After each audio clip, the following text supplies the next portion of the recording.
Salut à tous, bienvenue pour le Mercatalk. On se retrouve pour parler, vous en avez l'habitude une fois par semaine, des transferts de l'Olympique de Marseille. On fait un petit point sur ce mercato avec Kevin Kribisch, le gagnant de la Talk Academy. Salut Kevin. Salut Romain. Alors pas trop triste, tu as vu que Roque Mesa avait signé à Swansea. Écoute, c'est malheureusement l'ogre anglais une fois de plus qui rafle tout sur son passage. Donc du coup voilà, Swansea est un super joueur. Bon, ça c'est bien pour Swansea, mais dommage pour nous. Et peut-être, moi je l'aurais vu dans une plus grosse équipe en tout cas. Il y a Jonathan Cafu aussi, j'en parlais il y a quelques heures dans le journal du Mercato M. Jonathan Cafu dont tu nous as beaucoup parlé, qui est suivi, qui est pisté par Rennes et Christian Gourcuff, tu vois, comme quoi tes pistes, tes joueurs de Hongrie sont entendus ailleurs. C'est remarqué aussi. En face de toi, pour cette émission, on a le plaisir d'accueillir, c'est sa première avec nous, David Hamed, ancien latéral de Ligue 1. Tu as plus de 160 matchs en Ligue 1, tu as joué à 3, notamment avec Alain Perrin. On se souvient de cette épopée. Il y avait eu des matchs contre Leeds en Coupe UEFA, et puis à Istres, plus près de chez nous. C'est quoi, c'est 160 matchs de Ligue 1, on disait 300 matchs de Ligue 2. Il y a quand même une sacrée carrière. Et maintenant, tu es recruteur dans la région pour Troyes, ce qui te fait le plaisir d'organiser tes week-ends avec les matchs des jeunes de l'OM, mais aussi des équipes de la région comme Consola et autres. Tu te fais combien de matchs par semaine c'est souvent le week-end. Bonjour tout d'abord.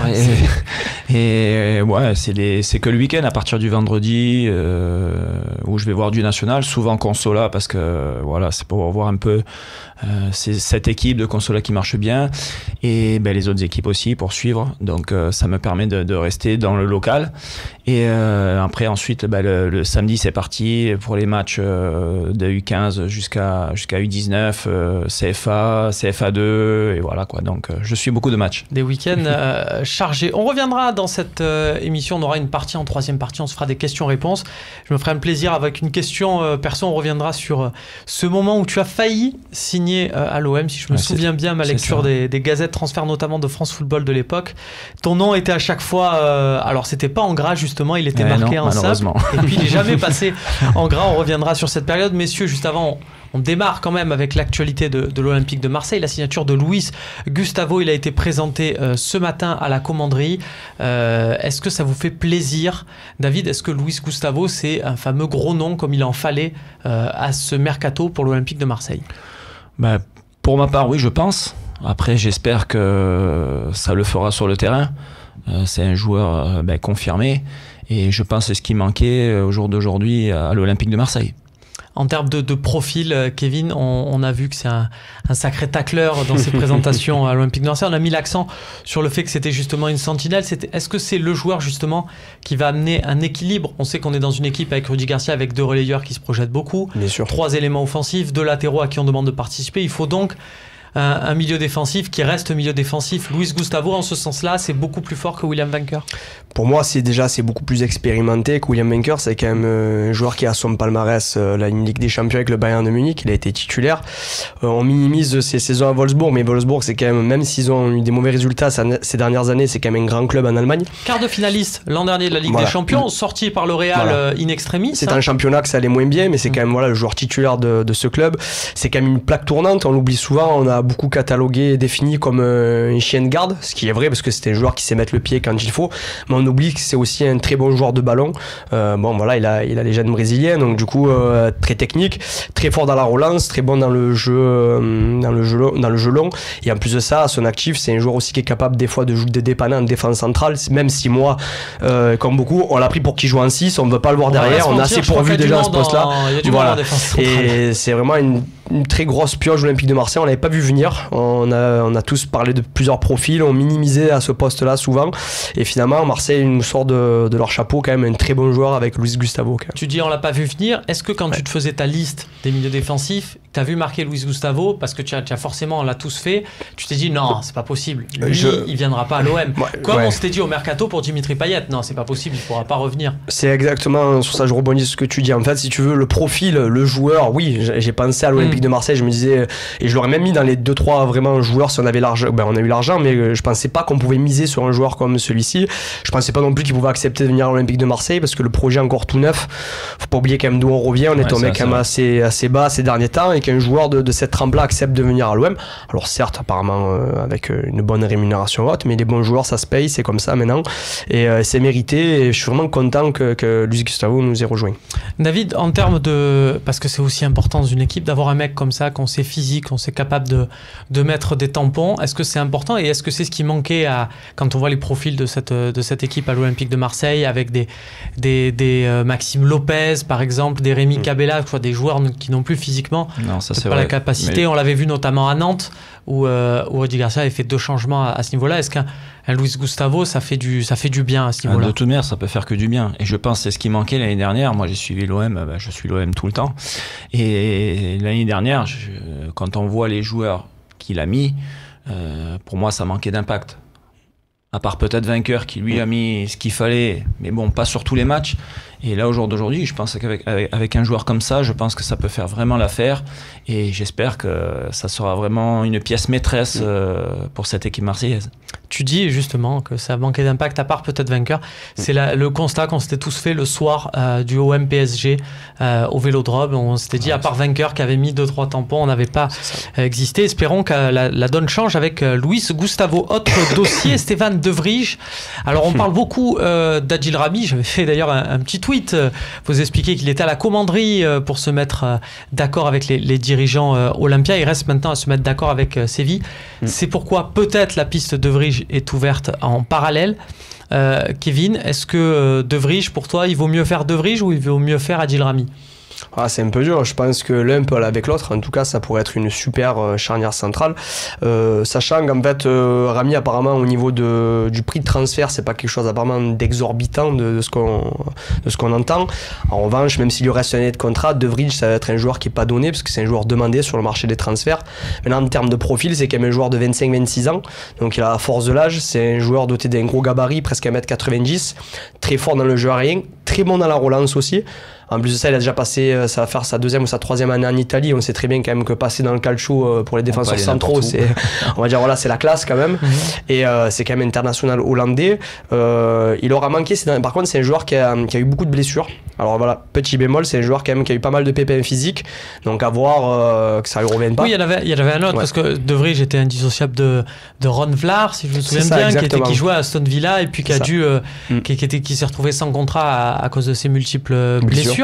Ouais. C'est 2 joueurs qu'on avait découverts notamment au Mondial 2014 quand les Pays-Bas avaient surclassé l'Espagne. Est-ce que depuis vraiment ce De Vrij, il est resté à ce niveau-là? Est-ce qu'avec la Lazio c'est vraiment ça suffisant? Est-ce que la Lazio a fait une saison défensivement incroyable? Je pense qu'il a même évolué. Je vais même aller plus loin parce que les qualités et les aptitudes physiques, il les avait aux Pays-Bas, mais comme beaucoup de jeunes joueurs, c'est quand même une école de foot. Les Pays-Bas, il est formé à Feyenoord de Rotterdam, donc c'est quand même une très, très grande école de foot. Maintenant, en Italie, comme je dis, il a eu cette culture tactique en plus qui est arrivée. La Lazio, on se rend pas compte, mais ces dernières années, c'est un club qui est bien remonté en Serie A. Alors certes, il joue pas la Ligue des Champions, mais c'est un club qui régulièrement joue l'Europa League. C'est un pion essentiel. Mais comme je t'ai dit, souvent dans l'année, c'est arrivé qu'il y a 1, 2, 3 mois d'absence pour des blessures, ce qui peut être beaucoup au football de haut niveau. Quand si tu mises beaucoup sur défenseur central mais qu'il te manque 3-4 mois dans l'année, ça peut être mauvais quoi, ça peut être dangereux pour la suite. Mais après c'est un super défenseur. Après voilà, prix de transfert entre 15 et 20 millions d'euros. Moi j'ai peur que ça se fasse plutôt avec tous ces clubs anglais. Tu parlais de Roque Mesa à Swansea. Moi j'ai peur qu'un club anglais arrive et encore avec le salaire et le transfert nous double la mise. À ce niveau-là, bon, on le sait, on l'a dit, on est pourvu évidemment au poste de défenseur central. Il y en a beaucoup encore dans l'effectif. On rappelle, il y a eu Bocagne, il y a Doria, il y a Rolando, il y a Aloé, il y a Andonian qui sont toujours là.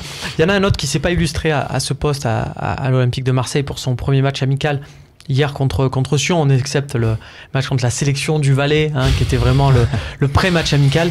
Mais c'est Boubacar Kamara que tu as beaucoup vu évoluer avec les équipes de jeunes de l'Olympique de Marseille. Est-ce que pour toi, alors que Rudy Garcia a vraiment fait comprendre que si on le faisait signer pro, c'était pour lui donner du temps de jeu, est-ce qu'il peut aller chercher une place derrière la charnière titulaire à l'Olympique de Marseille l'an prochain, ou est-ce que c'est encore un peu tôt pour toi de ce que tu vois du potentiel? Tout simplement, tout dépendra de lui.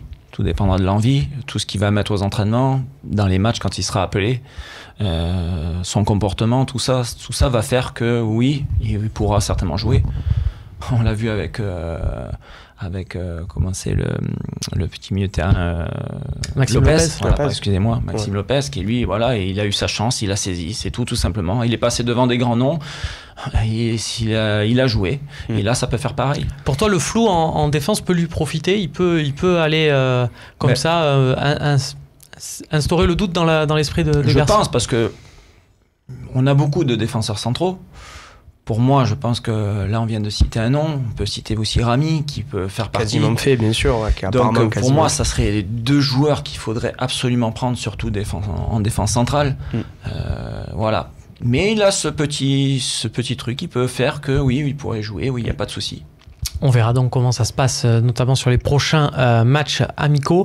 À la fin de ce match contre Sion, Rudy Garcia a rappelé au micro d'Olivier Talaron sur Canal+, que l'OM cherchait toujours un gardien de but. Alors, c'est toujours Steve Mandanda qui est en pole position, mais ça traîne énormément avec Crystal Palace. Et au final, l'alternative la plus plausible du moment, c'est Alban Lafont de Toulouse. Ça coûte beaucoup plus cher, mais pourquoi pas? C'était dans les colonnes de l'équipe il y a quelques jours.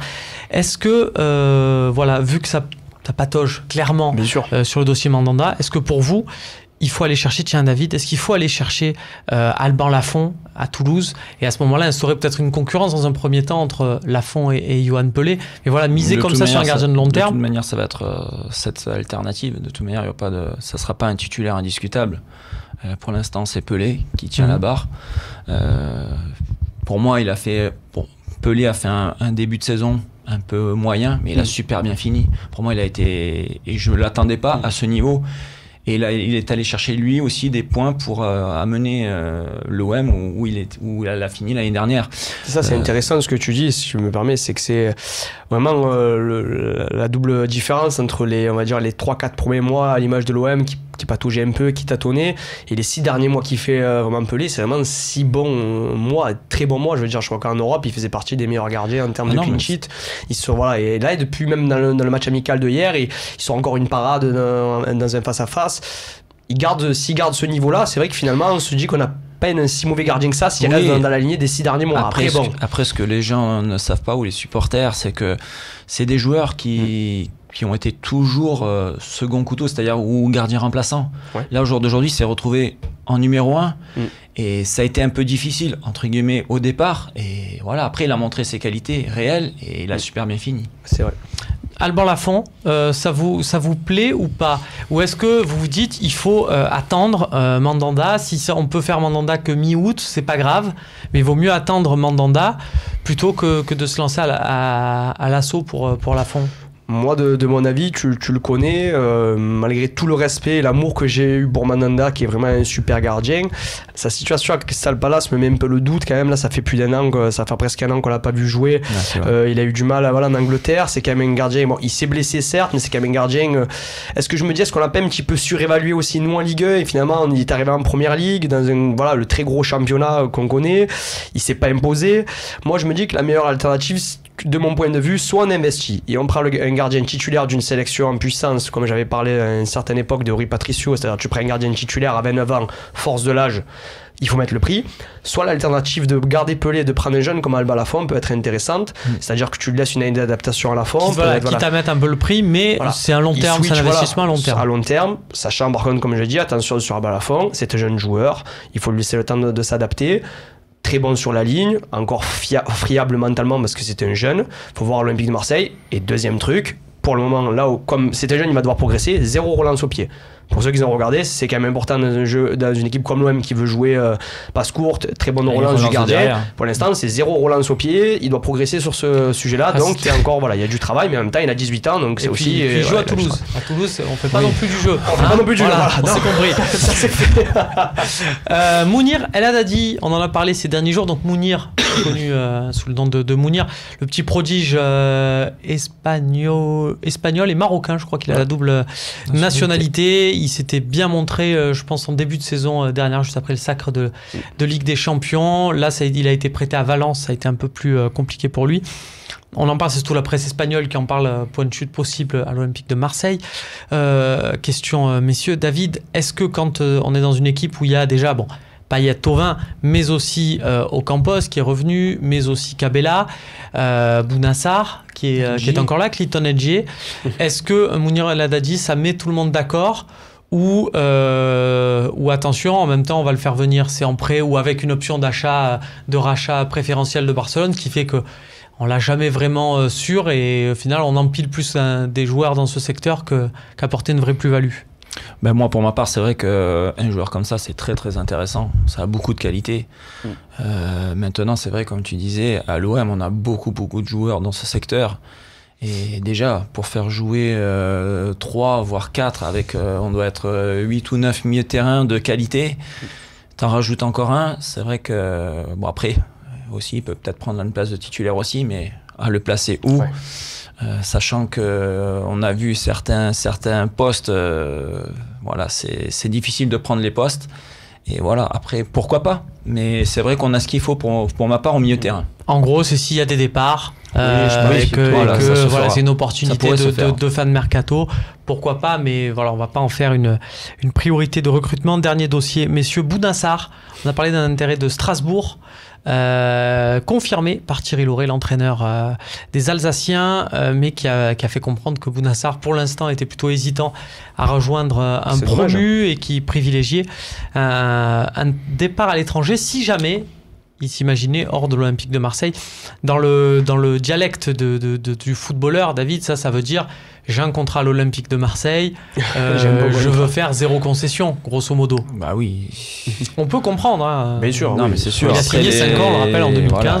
Puis pour moi, c'est un super joueur, franchement, comme NG, mais qui, pour moi, n'ont pas encore vraiment explosé à l'Olympique de Marseille et ils n'ont pas montré réellement de qualité comme on les connaît et ils implosent plutôt. Ouais, non mais c'est vrai que c'est un peu dommage parce que quand on connaît les qualités de vitesse mais bien sûr c'est des joueurs de Ligue 1 mais c'est des honnêtes joueurs de Ligue 1. Après je pense que la marche est, comme tu as dit, c'est soit tu passes le cap et tu te révèles à l'Olympique de Marseille, soit malheureusement tu rentres dans le gouffre et là c'est un peu compliqué, c'est-à-dire là il est devenu un peu la tête où 29 matchs, un but, une passe décisive, un penalty provoqué. Pour un joueur quand même offensif, c'est très peu.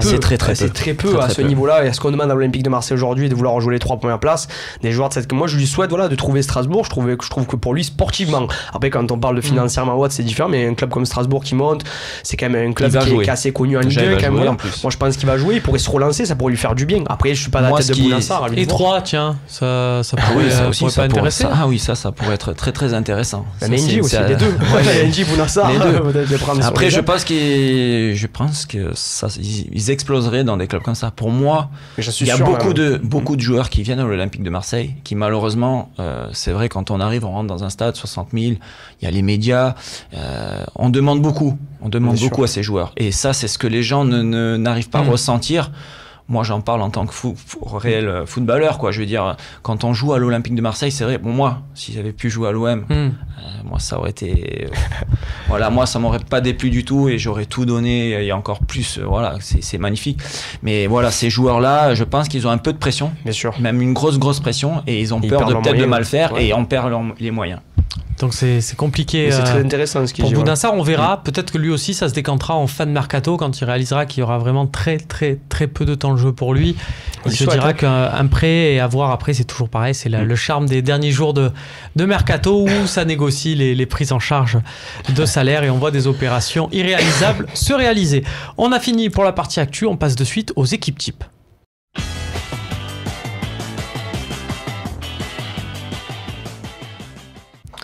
Les équipes types qui ont des succès sur des grands sites aussi. J'ai vu que l'équipe avait fait un petit module sur son site internet. Si vous étiez président de l'OM, quelle équipe vous feriez? Et dire les gars, c'est nous depuis 2 ans, on s'amuse bien, il n'y a pas de souci, vous avez le droit de le faire aussi. Merci pour le clin d'œil, parce que c'est un clin d'œil. On va pas perdre de temps, on va voir ton équipe, parce que on est tous impatients, Kevin, on va pas se mentir de ton équipe, on sait qu'on va découvrir des noms un peu bizarres. Ben voilà, regarde, ça manque pas, on voit ton 11, il y a ce Lemos. Alors, je suis resté sobre, on m'a dit je suis resté sobre. Il y en a beaucoup de Lemos, parce que je crois qu'il y en avait un qui était suivi par Bielsa et qui a signé finalement à Villarreal, qui joue au Sporting Portugal.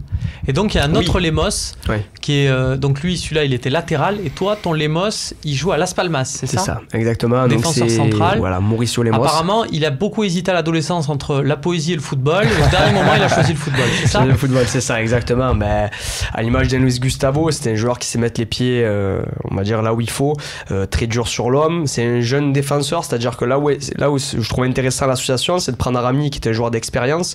Rapport qualité-prix, on parlait d'un transfert apparemment qui se négocierait en dessous de 6 millions d'euros. En revanche, Lemon, ça va être un joueur qui est très demandé en Liga. Il a fait partie des meilleurs défenseurs centraux révélation espoir en Espagne, international uruguayen.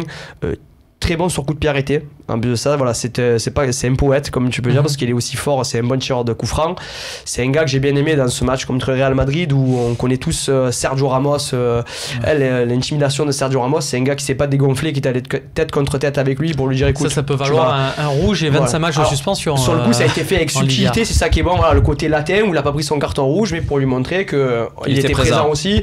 Et ça, je trouve ça important pour rebondir sur ce que disait tout à l'heure David, c'est que quand tu viens à l'Olympique de Marseille, il faut que tu aies un certain caractère pour jouer à Marseille. Et les Marseillais ont aimé ça. Et un style de défenseur comme ça, voilà, 1m87, le gabarit qu'il faut, assez physique et qui va vite en plus aussi pour son gabarit. Je pense que ça ferait une très belle association avec Rami. Par contre, c'est un défenseur coté avec un bon contrat à Las Palmas, ça sera pas en dessous d'une vingtaine de millions d'euros, c'est comme c'est sur le marché. Même pour Las Palmas, toi tu. Ouais, je pense que c'est un défenseur qui va être transféré au moins une vingtaine de millions d'euros. Après, si Marseille est capable de mettre l'argent, je pense qu'ils peuvent nous surprendre encore comme ils ont fait avec Luis Gustavo. Et en tout cas, moi, c'est le défenseur que j'irai chercher. C'est une bonne alternative à De Vrij, qui est aussi un très bon choix, comme tu parlais tout à l'heure, l'Hollandais. Très bien, donc on voit derrière ton équipe, on va dire, tu t'offusques pas sans surprise. Sans surprise parce que Rui Patricio, tu nous en parles depuis, depuis à peu près 2002. Et puis voilà, puis Rami, Giroud, c'est vrai que c'est des noms qui circulent. On va passer à ta compo, David, qui a aussi une petite spécificité. Enfin, il y en a plusieurs, mais il y a un fait très intéressant. C'est que tu replaces Payet dans le cœur du jeu et que tu nous fais un milieu à 3, Luis Gustavo, Sanson, Payet. Oui. Tu penses que Payet peut entre guillemets redescendre d'un cran, même si... Moi je pense que c'est des joueurs, il faut leur laisser les clés du match. C'est-à-dire l'entraîneur, enfin bien sûr si j'étais entraîneur, j'ai dit vas-y, t'as les clés, fais ce que tu veux, régale le public, régale les gens, régale le football, voilà, fais plaisir à tout le monde. Et lui il a les capacités pour le faire. Après, voilà, pour moi, c'est un super joueur qui tire super bien aussi les coups de pied arrêtés. Et bon, dans le cœur du jeu, ça tu penses à bien sûr un intérêt plutôt que de le mettre dans le couloir gauche où on peut le couloir, ce qu'il y a, c'est qu'on défend. Moi, j'ai vu des matchs où on n'arrivait pas à le trouver. Et c'était très très difficile de le trouver. Bon, après, il aimait bien rentrer intérieur. Et souvent, il rentre dans le cœur du jeu pour distribuer, pour frapper, souvent. Et c'est vrai qu'il a décanté plusieurs situations comme ça. Défense, donc tu mets Rami, on sait, qui est proche de signer, on l'a dit. Sertic à ses côtés, pas de Rolando, pas de Doria. Moi, ça n'a pas l'air d'être ta tasse de thé. Voilà, je suis pas très fan de ces joueurs. Ils ont joué parce que voilà, on avait que ces joueurs à mettre. Après, c'est des bons joueurs. Je dis pas que c'est des mauvais joueurs. Attention, mais bon, je pense que plus notamment au niveau de la relance. Oui, voilà, c'est au niveau des relances. Je pense qu'au jour d'aujourd'hui, il faut des joueurs vraiment confirmés. C'est sur ce domaine qu'il faut insister. Sertic, qui a pris le relais à un moment donné sur la fin de saison, pour moi, il a fait de très bons matchs. Pour moi, il manque un peu de vitesse aussi de ce côté-là. Voilà, mais c'est pour ça, comme tu parlais tout à l'heure de l'autre joueur qui pourrait venir aussi, ça serait vraiment une doublette superbe et voilà. En laissant lui aussi Luis Gustavo devant la défense qui gère un peu tout ça. Et pour moi, ça a une belle équipe. Ah oui, c'est vrai que c'est une bonne idée de voir Payet replacé parce qu'au final, il n'y a pas forcément de solution alternative. Si c'était Zambo-Anguissa à la doublette, Sanson, Maxime Lopez. Et donc, du coup, avoir un Payet qui glisse à ce moment-là, alors qu'on a encore des Cabella, par exemple, qui peuvent jouer sur un côté. Germain qui peut y aller, même si... Après, tout dépend de l'animation. Il peut aussi venir en soutien de Giroud. Il y a Ocampos aussi qui est revenu, qui est là. Alors, il avait une belle prestation hier à noter, qui était intéressant, on va dire. Voilà, il n'a pas fait un grand match, mais c'était intéressant. On a toujours envie que ce soit intéressant. On a envie de le mettre dans les bonnes conditions. C'est sympa de ta part, Kevin. Mais bon, hein, voilà, on sait ce que c'est les mecs qui sont très bons dans les préparations. On verra par la suite. On verra après ce que très ça... bon entraînement aussi, parfois. Voilà, c'est un peu le même sujet. On passe de suite aux questions-réponses.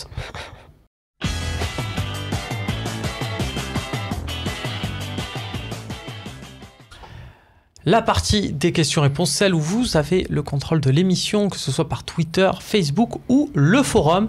Et puis, pour commencer, on a une question de Romain C. Voilà, vous l'avez annoncé, je vous prends pas en traite en début d'émission. David, revenons sur ce moment de ta carrière.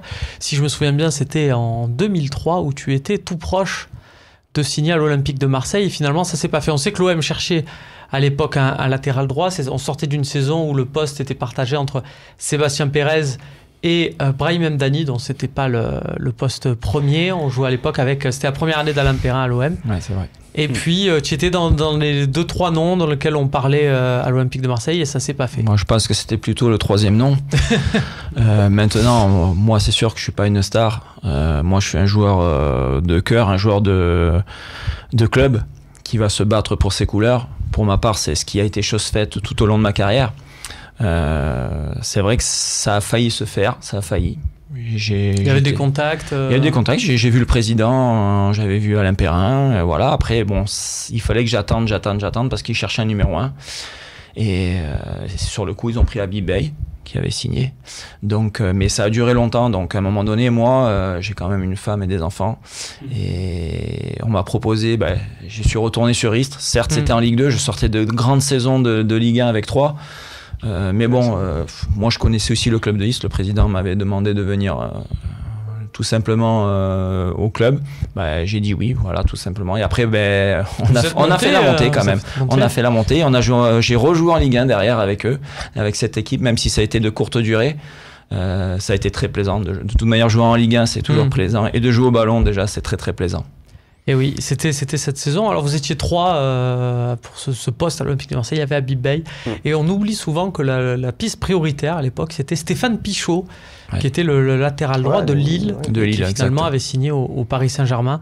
Et c'est vrai que Habib Beye n'avait cependant pas de doublure attitrée et qu'il avait fallu attendre le mercato pour recruter Démétrius Ferreira, qui était venu de Bastia. Donc voilà, il aurait peut-être fallu attendre un peu la fin août. Tu serais venu en tant que doublure au numéro 1 bus au même moment que Beye, par exemple. Moi, je sais que je serais venu, moi, doublure, même 3e si tu veux. Mais par contre, je pense que j'aurais fini titulaire. Parce que les gens, je pense que vu ma qualité, comme j'ai dit, je m'enflamme pas, je me considère pas comme un joueur de voilà.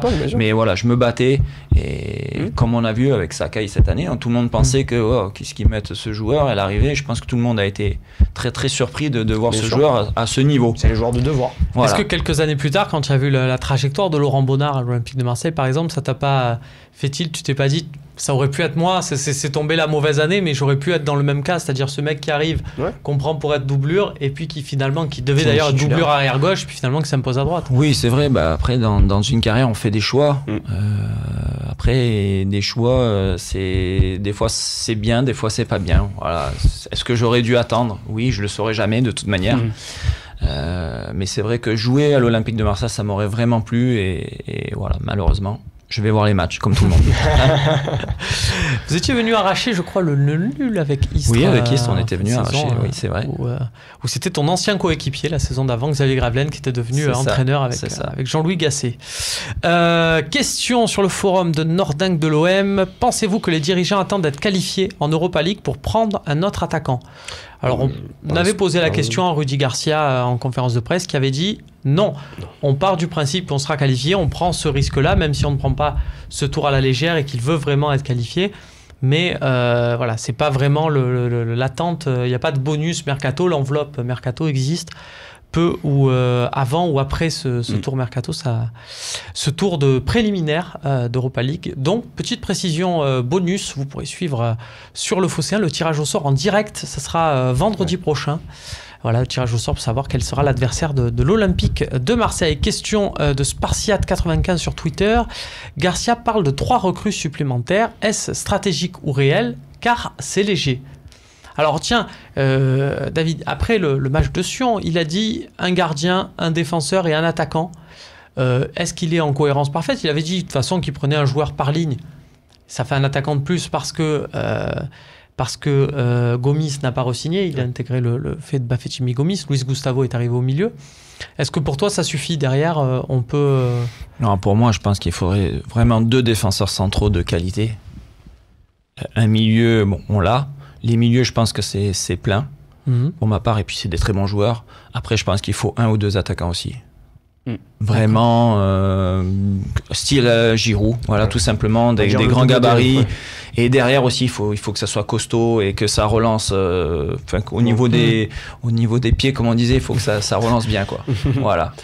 Est-ce que Kevin, c'est pas, on parle de stratégie, oui, il y a peut-être une stratégie en termes de départ, vu qu'il y a beaucoup de joueurs actuellement ce contrat l'Olympique de Marseille. Bien sûr. Il y a tout intérêt à dire non, mais c'est bon, histoire de laisser une chance de vendre les éléments encore sous contrat. C'est ce que je pense. Là, il a parlé de 3 recrues, c'est-à-dire que là, peut-être que c'est aussi pour parler, qu'en même temps, il a dit ça parce que peut-être que lui, c'est directement qu'il y a 3 recrues, que c'est presque fait. En termes de quantité, je vois plus le double. Je m'attends plus encore à moins à 6 recrues, c'est-à-dire les 3 peut-être qu'il a parlé lui au micro. Et comme disait David aussi, voilà, je pense qu'il va falloir aussi un peu des joueurs de complément, des joueurs aussi polyvalents. Et tu penses au poste d'arrière droit, par exemple, sachant que là, on n'a que Saka. Et les latéraux, c'est important. Latéraux, on n'a que Saka. Et peut-être qu'à gauche, on est un peu plus pourvu, même si ça fera grincer certains hommes. On a Bedimo qui est là derrière Evra.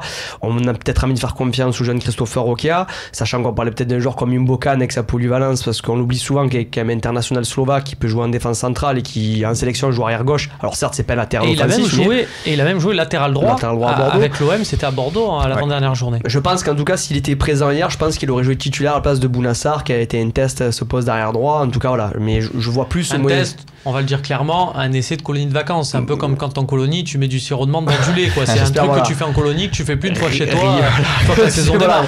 Rien contre Bounassar une fois de plus, mais j'espère que ils vont quand même prendre un latéral, ou peut-être un latéral polyvalent aussi, qui peut jouer à droite et à gauche, et aussi trouver un joueur de ce calibre-là. Voilà. Mais je me vois plus 5-6 joueurs que 3 recrues et basta derrière. Ça me paraît un peu léger pour la suite. On verra, de toute façon, on ne répétera jamais assez. Le mercato, c'est très long. On va prendre une autre question, toujours sur le mercato. Pourquoi pas, tu nous parlais, Neuf de cœur, l'association, c'est peut-être un clin d'œil, l'association de Jean-Pierre Papin.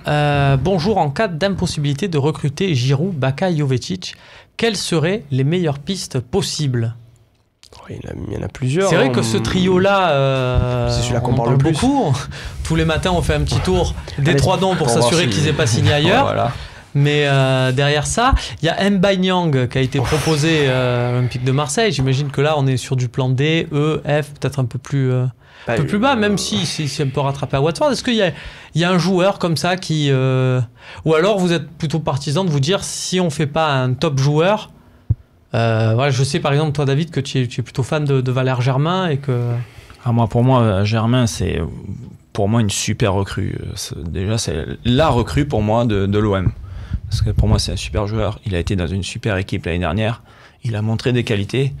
Moi, je le suis depuis qu'il joue en 17 nationaux. Donc, je peux vous dire qu'il a des qualités. J'ai toujours dit que ce joueur signerait pro et qu'il jouerait en première division. Voilà, je pense que je me suis pas trompé. Il est champion de France. Et pour moi, c'est vraiment un gros atout que l'Olympique de Marseille a au jour d'aujourd'hui, parce qu'on peut l'utiliser à plusieurs postes offensifs, et en plus il va marquer des buts. Moi c'est sûr, il va marquer ses 20 buts faciles, quoi.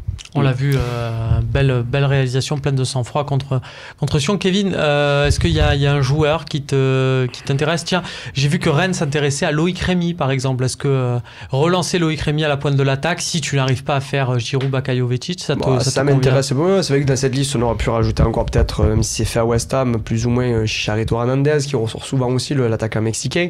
Non, je pense que dans ces cas-là, quand même, Germain est un joueur d'expérience, quoi qu'il arrive, à 27 ans, c'est quand même un joueur qui a beaucoup de matchs de Ligue 1 derrière lui, des matchs de Coupe d'Europe, à moins que l'OM change le fusil d'épaule et aille chercher un très jeune joueur, un attaquant jeune, un peu, on va dire, alors tu dis souvent les recrutements football manager, comme tu peux dire, non, mais je pense que Marseille a la cellule de recrutement j'ose espérer, pour aller trouver un jeune joueur au Brésil, peut-être, ou en Argentine, ou dans certains pays où tu as un jeune joueur à fort potentiel.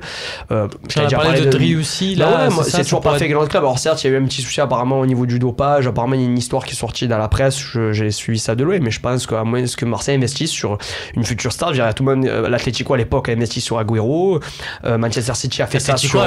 a investi près de 20 millions d'euros voilà, sur Agüero. Oui, mais je veux dire, après, c'est plus ou moins, c'est un joueur que tu as analysé. Le risque zéro n'existe jamais dans un transfert, quoi qu'il arrive. Ça, faut que tout le monde puisse se mettre dans la tête. Après, je pense que si tu suis un joueur pendant 1 an ou 2, que tu penses qu'il a les capacités et que tu juges d'investir, comme a fait aussi Manchester City sur le jeune attaquant brésilien que tu vas m'aider, j'ai oublié son nom. Gabriel Jesus. Voilà. Si Marseille, à moins que Marseille change le fusil d'épaule et chercher un joueur à très fort potentiel. Tu parles de Manchester City, il y a peut-être Kelechi Iheanacho. Tu parles souvent aussi, bien sûr. Voilà, un joueur de cette trempe-là, je veux dire, il y a peut-être cette possibilité-là aussi à voir. Après, pour moi, les jeunes, c'est sur le futur, c'est bien, mais je pense pas que les gens attendent ça au jour d'aujourd'hui. On est d'accord. Les gens attendent des gros noms entre guillemets. Oui. Voilà. Je pense que Giroud, ça en fait partie. Et je pense que ça va faire remplir les stades. Bien sûr, c'est quand même des joueurs de talent. C'est sûr que si tu prends des jeunes derrière, ce que tu dis sur 2-3 ans, on va essayer d'investir sur ça. Certes, c'est bien, mais bon, les gens au jour d'aujourd'hui, ils ont besoin. Moi, quand je vais au stade, les gens, je les entends. T'entends de tout, de toute manière, mais c'est vrai que les gens veulent du concret, du présent, et maintenant, parce qu'ils veulent revoir l'Olympique de Marseille en haut, et non pas au milieu entre deux eaux. Et c'est vrai qu'un attaquant, c'est forcément l'Olympique de Marseille, dans la culture, dans l'histoire du club. La star, hein. C'est important. Tony Azoulay, sur Facebook, côté départ, on en est où? La fameuse liste des 8. Donc c'était 8 joueurs sur le départ. Alors pas clairement sur le départ, ce qu'on expliquait, ils ne sont pas mis sur une liste des transferts, mais donc l'OM ne s'opposerait évidemment pas à un transfert. Il s'agit de Rod Fanny, Thomas Oubokan dont on parlait, mais aussi Andonian, Aloé, Rabillard. Tiens, il y a Saïf Kawi, ça pourrait aussi être intéressant, non, pour 3, ça, c'est des joueurs... Ah oui, ça, c'est des joueurs que moi, j'ai suivis cette année, donc c'est vrai que pour moi, c'est très, très intéressant.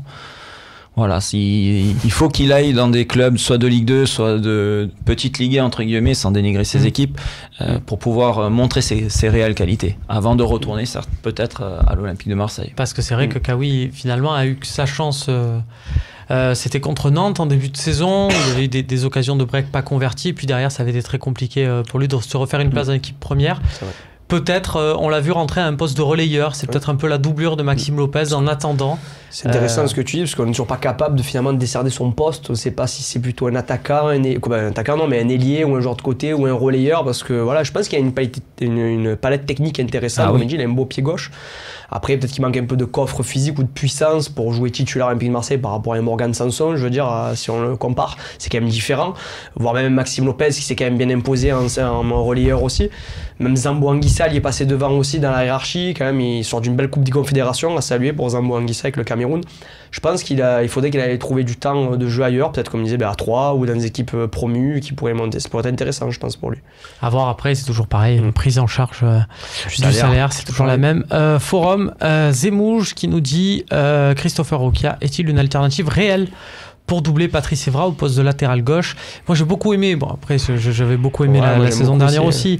Il apporte ce que tous les autres joueurs à l'Olympique de Marseille n'apportent pas quand il joue latéral gauche, du débordement. Voilà, il y a des capacités offensives quand même certaines.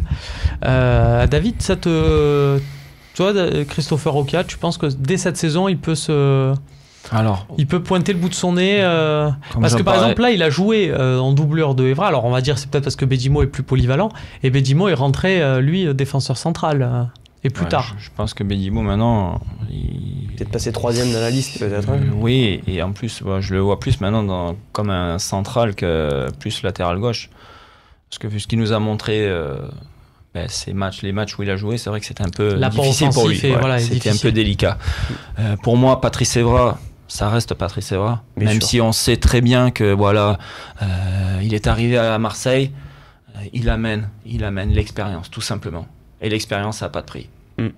Après certes ses qualités physiques sont peut-être moindres, ont baissé, mais voilà, il apporte quand même sur le terrain, on l'a vu, moi j'ai vu faire des matchs où il s'est fait siffler tout, voilà, mais il est quand même présent, et des matchs où on l'a adulé parce qu'il a marqué un super but. Je me rappelle du match contre Nice. Voilà. Donc il fait une énorme prestation et il peut en faire encore. Maintenant, je pense que Christopher Roquia, ça peut être une bonne alternative en doublure, et ça va être une bonne petite doublette sur le côté qui pourra, si l'un n'est pas là ou l'autre, et voilà. C'est le joueur le plus près, je pense, de tous les jeunes. C'est-à-dire que là où on disait à des postes, par exemple Sakai, même si on parle par exemple de Ali Mohamed aussi qui joue arrière droit, je le vois pas encore cette année être la doublure de Sakai. Je pense qu'il faudra aller prendre quelqu'un. Mais lui, Rokia, je le vois vraiment doublure de Patrice Evra. Je vois pas prendre encore quelqu'un à ce poste-là et le mettre troisième dans la hiérarchie, ce serait le bloquer, je trouve. Je pense que lui, il a déjà les aptitudes et les qualités pour pouvoir être la doublure. Comme on parlait de Bouba Kamara, qui même si on a une défense centrale nouvelle titulaire, je le vois bien troisième, c'est-à-dire troisième, voire 3,5 dans la rotation, peut-être avec Rolando s'il reste. À voir aussi s'il peut pas chercher un poste de numéro 2 en sentinelle, puisqu'il a fait un bon match à ce poste-là. Des positions très intéressantes à ce poste. Et puis alors vous parliez de doublette, messieurs, je pense, j'ai aussi une petite pensée pour l'OM Star Club qui va pouvoir aligner une charnière Bedimo vu que c'est son nouveau poste, et Rod Fanny. Ça va avoir de la gueule quand même pour les matchs de vétérans. Anto 1528 sur Twitter, salut à tous, les médias disent que l'enveloppe de ce mercato est de 60 millions au lieu de 100. Qu'en pensez-vous? Ça t'agace, tiens, Kevin? Ça m'agace parce qu'en fait depuis le début on ne sait pas l'enveloppe, on le saura jamais. On le saura jamais. C'est comme l'histoire de mais Marseille veut acheter que des jeunes joueurs, non mais Marseille veut que des vieux joueurs.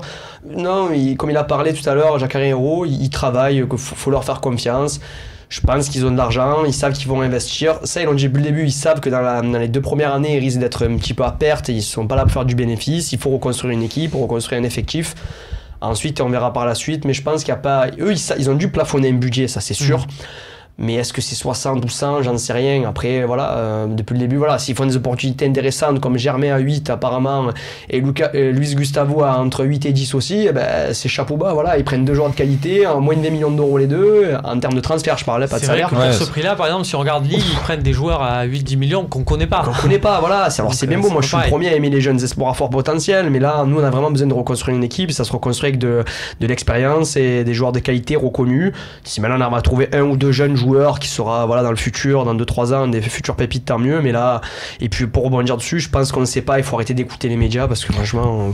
David, toi qui connais bien sûr le foot de l'intérieur, qui as vu surtout l'OM ces dernières années, ce nouveau projet, ces nouveaux dirigeants, est-ce que ça quand tu vois les mesures qui sont prises dans le club, que ce soit en matière de transfert, mais même en termes de communication globale, on parle aussi beaucoup des partenariats avec les clubs locaux, est-ce que tu regardes ça de l'extérieur et tu te dis, tu trouves ça bien pensé, ou tu te dis, bon, c'est pas non plus, faut pas avoir fait Saint-Cyr pour faire ce qu'ils font? Non, je pense pour l'instant, ils sont sur la bonne voie. Ils essayent justement de faire avancer l'Olympique de Marseille. Et pour ma part, ça se passe bien pour le moment. Après, ces partenariats avec tous ces clubs de région, je pense qu'aussi c'est une bonne initiative. Ça aurait déjà dû être fait depuis très très longtemps. Parce que pour ma part... quand je vois des jeunes joueurs marseillais qui partent dans des clubs à Montpellier, à Nice, à Lyon, moi, franchement, je sais pas comment ils travaillent l'OM. Moi, il n'y aurait aucun joueur, des jeunes joueurs au jour d'aujourd'hui de la région marseillaise qui partent sans que je les ai essayés, moi. Déjà, premièrement. Quand on voit qu'ils se font siffler des joueurs sous leur nez, pour moi, je trouve ça... Voilà. Et au jour d'aujourd'hui, ces nouveaux dirigeants veulent instaurer ça. Et je pense que c'est une bonne initiative. Maintenant, on verra par la suite. Mais ils sont sur la bonne voie. Bien sûr. Samuel DM sur Twitter. Peut-on espérer que Luis Gustavo fasse venir d'autres stars à l'OM comme Diego Costa, par exemple? C'est énorme, ça. Ça serait magnifique. Peut-être si c'est ça, à ce moment-là, je pense qu'on pourra lui donner les 750 000 euros. Alors c'est peut-être un chiffre erroné, mais ça deviendra un chiffre vrai, il n'y a pas de souci. Tu veux venir Diego Costa, tu as droit à une prime. C'est possible. On se souvient, on avait reçu Florian Thauvin sur ce plateau en fin de saison dernière qui nous expliquait qu'il avait parlé du projet de l'OM à certains de ses coéquipiers, que ce soit dans les rassemblements de l'équipe de France, des coéquipiers qu'il avait eu au Mondial U20. Est-ce que, Kevin, tu penses que c'est possible? Peut-être pas Diego Costa, puisqu'on sait que c'est l'Atlético Madrid qui l'attend, mais... Non, mais je pense que si tu veux, le truc, c'est que quand tu fais venir un joueur comme Luis Gustavo, c'est pas lui directement qui va faire venir le joueur. Mais c'est le signal que ça envoie. C'est un signal qui est fait même à travers la presse, c'est-à-dire que quand malheureusement tu travailles qu'en Ligue 1, tu recrutes des joueurs en Ligue 1, c'est pas des choses que tu retrouves à l'international. Mais par exemple, rien qu'un joueur comme Luis Gustavo qui a fait la une de toute la presse allemande, c'est-à-dire voilà, tu te rends compte que Marseille est allé chercher Luis Gustavo à Wolfsburg, qui signe à l'Olympique de Marseille. Déjà voilà, des joueurs en Bundesliga Bundesliga ou autre, certaines personnes, voilà, dans ce milieu tout le monde lit la presse plus ou moins, il peut confirmer David, donc ça montre un signal. Si tu récupères comme un international brésilien, voilà, la une se fait un peu plus mondialement que simplement régional et en France. Alors j'abonde dans ton sens, il y a eu des échos dans la presse italienne et dans la presse espagnole parce qu'ils présentaient Luis Gustavo comme une cible potentielle de la Juventus et de Barcelone. Et donc les quotidiens, par exemple catalans, ont parlé du transfert de Luis Gustavo à Marseille en disant une piste en moins pour Barcelone, Luis Gustavo a signé à Marseille. Tant mieux pour l'OM. C'est exactement ça. C'est dans ce sens-là que je pense quand même que ça fait écho. Et il suffit que tu récupères encore même un Olivier Giroud ou autre, qui est quand même Arsenal, la presse première ligue anglaise et tout. Ça donne un signal quand même que Marseille veut revenir sur le marché européen quand même, que ça ferait une belle petite équipe. Puis il y a des joueurs qui, quand comme il disait, on lit la presse, on regarde un peu tous les transferts. Et c'est vrai que si on a des contacts par exemple avec l'Olympique de Marseille, mais qu'on voit qu'il y a que des jeunes ou des joueurs qui n'ont pas fait une saison extraordinaire, ça donne pas trop envie de venir. Et que là, on voit quand même que certains joueurs viennent, ça veut dire que il y a quand même quelque chose qui est en train de se faire, et je pense que ça peut être un bon petit truc. Oui. Cette année, on pourrait le faire, par exemple, Anthony Koura, vous voyez, il accepterait. Il y a vraiment... Je te rejoins, c'est toujours l'exemple que je ressortirais toujours. Voilà, tu vois, quand les gens ils ont fait la mousse sur Valère Germain, quand j'avais de leur dire, mais on se faisait refuser par Anthony Koura, ça va être méchant vis-à-vis de lui, mais il y a quelques temps de ça, des joueurs comme ça refusaient l'OM. Voilà, quoi, on revient de très loin, c'est ça qu'il faut se rendre compte qu'on revient de très très loin l'OM. Tiens, une question, Kevin, c'est Tommy98 sur le forum. Notre recruteur Kevin a-t-il repéré des pépites à la Coupe du Monde U20? Ascasibar, alors Ascasibar, attention, je connais, c'est argentin et ça joue à Estudiantes de La Plata. C'est argentin, si je dis pas de bêtises. Le CV est magnifique, le CV sans le...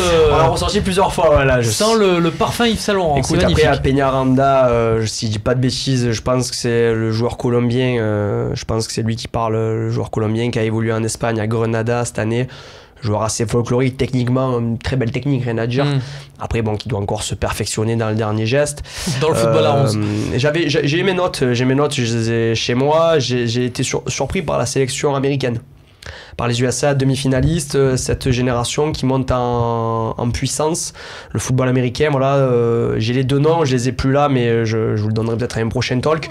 J'ai deux pépites américaines qui ont vraiment retenu mon attention. Pour l'équipe de foot féminine ou pas? Parce que non, deux jeunes américains, après toujours plein d'idées avec le consortium, sachant qu'on est repris par un investisseur américain, je sais pas, il y a des choses qui peuvent se passer aussi sportivement, et on va dire médiatiquement aussi à l'international, aux USA, en recrutant deux jeunes espoirs américains, en tout cas un défenseur central que j'avais repéré et un attaquant. J'ai les noms mais je les ai plus en tête, je vous les apporterai la prochaine fois, et vraiment deux belles pépites aux USA. Deux belles pépites aux USA. On va terminer là-dessus, on va se les garder derrière l'oreille en attendant patiemment de dérouler leur nom, pour l'image. Merci de nous avoir suivis, merci David d'avoir fait ta première avec nous, j'espère une première qu'on appellera beaucoup d'autres. Kevin, à bientôt. Continue à regarder des matchs au Chili à 3h du matin. On ne sait jamais. Il y a peut-être quelque chose qui va tomber. Le cocotier. Merci de nous avoir suivis. À la semaine prochaine. Bye bye.